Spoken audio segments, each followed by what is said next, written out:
तो दोस्तों आज है 4 जुलाई 2022 और आज मैं लेके आया हूँ आपके लिए फिर से गोल्ड लाइन इंटरनेशनल फाइनवेस्ट लिमिटेड का कंप्लीट शेयर एनालिसिस। और इस कंपनी के ऊपर खासकर वीडियो बनाने के लिए हमें दीपक जी ने कमेंट किया था। सो अगर आपका भी कोई क्वेरीज है तो प्लीज़ नीचे कमेंट बॉक्स में कमेंट कीजिए।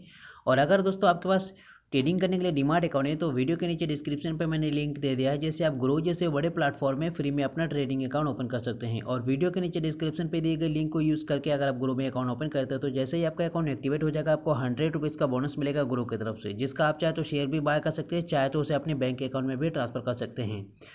तो दोस्तों चलिए शुरू करते हैं। मैं आपको सबसे पहले इस कंपनी का फाइनेंशियल रिजल्ट आपको एक नज़र दिखा देता हूँ। तो ये है इस कंपनी का दिसंबर 2021 का क्वार्टरली रिजल्ट। ठीक है, मेरे पास मार्च 2022 का भी क्वार्टरली अपडेट है, तो मैं यहाँ पे देख लेते हैं पहले दिसंबर में कंपनी में का कैसा परफॉर्मेंस रहा। तो रेवेन्यू पे 130% कंपनी को प्रॉफिट हुआ था। नेट इनकम कंपनी का था 161% और नेट प्रॉफिट मार्जिन देखा जाए तो लगभग 14% के आसपास था दोस्तों। ऑपरेटिंग इनकम में कंपनी लगभग 162% के आसपास प्रॉफिट में था। तो ये थी इस कंपनी का दिसंबर 2021 की क्वार्टरली रिजल्ट। तो चलिए सबसे पहले हम इस कंपनी का फंडामेंटल को समझते, तो मैं लेके चलता हूँ आपको स्क्रीनर.इन पे। तो हम आ चुके हैं स्क्रीनर.इन पे। दोस्तों आपको शॉर्टकट में बता दो, ये कंपनी फाइनेंस एंड इन्वेस्ट में काम करता है। ठीक है, इस कंपनी का टोटल आप मार्केट कैप देख सकते हो 45.8 करोड़ का मार्केट कैप, कंपनी का लगभग 46 करोड़ के आसपास मार्केट कैप है। करंट शेयर प्राइस देखा जाए तो 88 पैसे का आ चुका है। कुछ दिन पहले हाईएस्ट बना था लगभग 2 रुपये के आसपास। और अगर लोएस्ट प्राइस देखा जाए तो इस साल में इस कंपनी का लोएस्ट प्राइस रहा ओनली 23 पैसा। प्राइस अर्निंग रेशियो के मुताबिक अभी भी इस कंपनी का वैल्यूएशन बहुत ज़्यादा महंगा हुआ है। ठीक है, महंगा है। प्राइस अर्निंग रेशियो पे अगर आप बिलीव करते हो तो आपके लिए इस वक्त बिल्कुल भी इस कंपनी पे निवेश करने का सही समय नहीं है। कंपनी का बुक वैल्यू देखेंगे तो 1 रुपया 2 पैसे का बुक वैल्यू। इस वक्त ये कंपनी आपको लॉन्ग टर्म के लिए डिविडेंड नहीं देता है। और इसका रिटर्न ऑफ कैपिटल एम्प्लॉयड का नंबर्स 0.09% है। मेरी पॉइंट ऑफ व्यू से एटलीस्ट कम से कम 14% प्लस होना चाहिए, यहाँ पे आपको ध्यान रखना है। और रिटर्न ऑन इक्विटी देखेंगे तो वो भी 0.09% है, ये भी एटलीस्ट 13% प्लस होना चाहिए आपको मेरी पॉइंट ऑफ व्यू से। ठीक है, फेस वैल्यू है कंपनी का इस वक्त 1 रुपये का है। तो थोड़ा सा और स्क्रॉल डाउन करके मैं आपको इसका जो भी इंपॉर्टेंट चीज़ है आपको दिखा देता हूँ। तो आप यहाँ पे देख सकते हो company is almost debt free. दूसरा, कंपनी का stock is trading at 0.85 times इस बुक वैल्यू। बुक वैल्यू का नंबर्स भी इस वक्त ठीक ठाक चल रहे हैं। तो अभी इंपॉर्टेंट चीज़ है जो है, हम तो एक नज़र देख लेते हैं। मैं आपको दिखा देता हूँ, यहाँ पे आप देख सकते हो कंपनी का जो सेल्स ग्रोथ है बीते 5 सालों के मुकाबले में सेल्स ग्रोथ लगभग 29% के आसपास घट चुका है।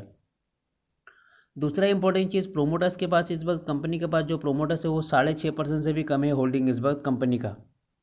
तो ये दोनों चीज़ बहुत ही इंपॉर्टेंट है। एक तो अगर सेल नहीं होगा तो कंपनी को प्रॉफिट नहीं होगा, कंपनी को प्रॉफिट नहीं होगा तो अपने इन्वेस्टर को प्रॉफिट नहीं दिला पाएगा।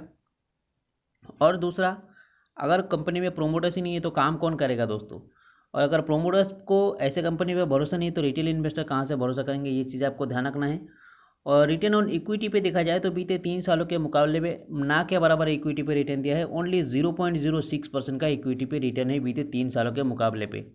तो ये सारी चीज़ें ध्यान रखना होता है किसी भी कंपनी पे निवेश करने से पहले। उसके बाद दोस्तों ये ध्यान रखना है, आप यहाँ पे देख सकते हो कंपनी का जो दिसंबर का एक्सपेंस था 0.25 करोड़ का कंपनी का एक्सपेंस हुआ था। और यहाँ पे आप देख सकते हो सेल कितना हुआ 0.26 करोड़। मतलब ऑपरेटिंग प्रॉफिट में रहा कंपनी 0.01 करोड़, ना के बराबर। यहाँ पे आप देख सकते हो नेट प्रॉफिट में कंपनी को 0.01 करोड़ का ही प्रॉफिट है। प्रॉफिट बिफोर टैक्स में भी आपको सेम दिखेगा। तो थोड़ा सा और स्क्रॉल डाउन करके हम ईयर ऑन ईयर देख लेते हैं। इस साल में देख सकते हो रनिंग ईयर में आप यहाँ पे देख सकते हो 0.83 करोड़ का कंपनी का एक्सपेंस हो चुका है। और कंपनी का सेल हुआ है 0.88 करोड़ का। ऑपरेटिंग प्रॉफिट में रहा कंपनी इस साल में 0.05 करोड़ का। हालांकि 2021 में थोड़ा सा कम था, यहाँ पे थोड़ा सा जंप मारा है, लेकिन अगर 2020 में देखेंगे तो बहुत ज़्यादा था।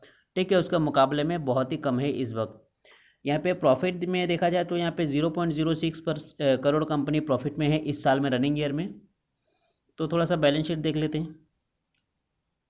बैलेंस शीट में भी कटौती किया है। आप यहाँ पे देख सकते हो लाइबिलिटीज़ में 2021 में 62.22 करोड़ का कंपनी के पास लाइबिलिटीज़ था।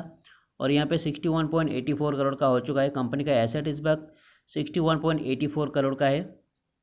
तो थोड़ा सा और स्क्रॉल डाउन करके एक बार शेयर होल्डिंग पैटर्न देख लेते हैं। तो यहाँ पे शेयर होल्डिंग पैटर्न देख सकते हैं। कंपनी का मार्च का अपडेट है, यहाँ पे मार्च का अपडेट के बाद यहाँ पे 6.36% प्रोमोटर्स का होल्डिंग है। 94% के आसपास इसमें पब्लिक का होल्डिंग है। तो कुल मिला के एक risky fundamental, proper penny stocks वाला फंडामेंटल। अगर आप रिस्क उठाना चाहते हैं, रिस्क उठाने का आपको कैपेबिलिटी है तो आप इस शेयर को चुन सकते हैं। नहीं तो दोस्तों लॉन्ग टर्म के लिए आपको और भी अच्छा खासा शेयर्स मिल सकता है। तो चलिए एक नज़र हम इस कंपनी का चार्ट पैटर्न को एनालाइज करते हैं, देखते हैं क्या रिजल्ट निकलता है। तो हम आ चुके हैं कंपनी के शेयर्स के चार्ट पैटर्न पे। ठीक है, आज के दिन दे सकते हो 1.15% का रिटर्न दिया है, लगभग कंसोलिडेट पे अपना बिजनेस किया है आज के दिन। अगर वीकली चार्ट पैटर्न देखा जाए तो इस हफ्ते में लगभग 2.5% का रिटर्न दिया है। कंपनी को लगता है कंपनी के शेयर्स के चार्ट पैटर्न को एक सपोर्ट मिल चुका है, मतलब और नहीं नीचे जाएगा, ऐसा हफ्ते के चार्ट पैटर्न के मुताबिक यहाँ पे पता चलता है। ठीक है, लेकिन मंथली चार्ट पैटर्न अगर देखेंगे तो लगातार गिरावट हुआ है। इस महीने में 16% से ज़्यादा, लगभग 17% के आसपास नेगेटिव रिटर्न दे चुका है।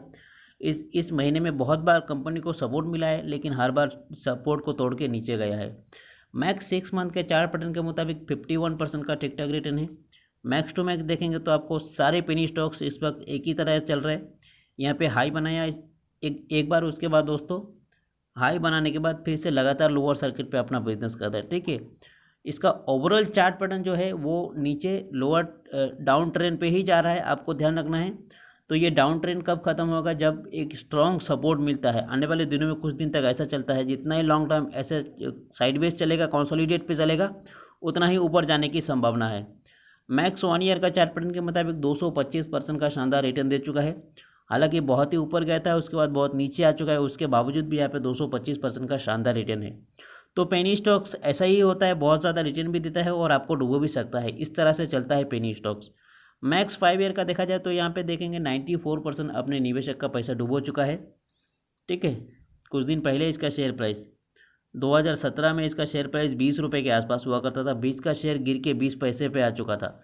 ठीक है, फाइनली यहाँ पे देखा जाए तो थोड़ा सा चार्ट पैटर्न में थोड़ा सा पॉजिटिव चार्ट पैटर्न जरूर बनाता नज़र आया है, लेकिन आपको लॉन्ग टर्म के लिए बिल्कुल होल्ड वेट करना है।